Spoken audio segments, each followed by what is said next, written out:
Sometimes we deceive and lie to avoid personal embarrassment. It is a sin to lie.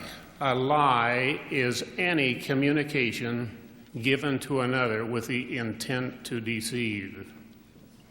When I compare this definition with that found in the dictionary, which states, a lie is an untrue statement made with the intent of deceiving, I greatly appreciate her definition. A lie can be effectively communicated without words ever being spoken. Sometimes a nod of the head or silence can deceive. Recommending a questionable business investment, making a false entry in a ledger, devious use of flattery, or failure to divulge all pertinent facts are a few other ways to communicate the lie. We really aren't obligated to answer everyone's questions. Whenever a person asks me an antagonistic question, I never answer that question, but rather I answer the question they should have asked. That's why I group this under answer the right question. Boyd K. Packer said, and the mantle is far, far greater than the intellect, quote, there is a temptation for the writer or the teacher of church history to want to tell everything, whether it is worthy or faith-promoting or not. Some things that are true are not very useful. The writer or the teacher who has an exaggerated loyalty to the theory that everything must be told is laying a foundation for his own judgment. End quote. Boyd K. Packer went on to compare sharing historical truths to passing disease germs from person to person. He said, quote, you do not do well to see that it is disseminated. It may be read by those not mature enough for advanced history, and a testimony in seedling stage may be crushed. Do not spread disease germs.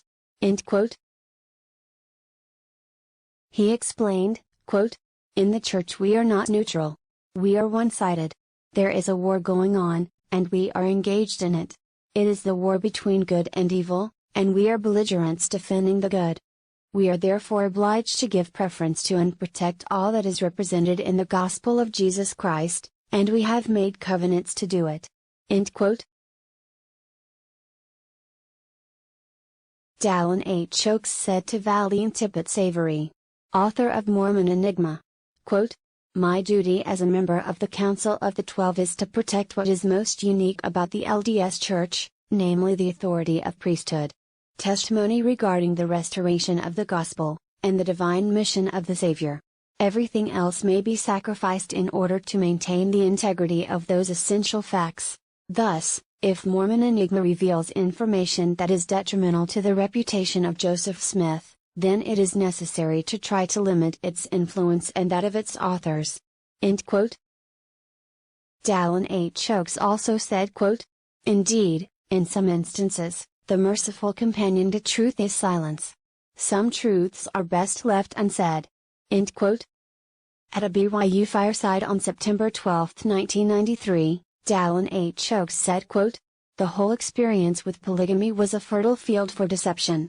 It is not difficult for historians to quote LDS leaders and members in statements justifying, denying, or deploring deception in furtherance of this religious practice.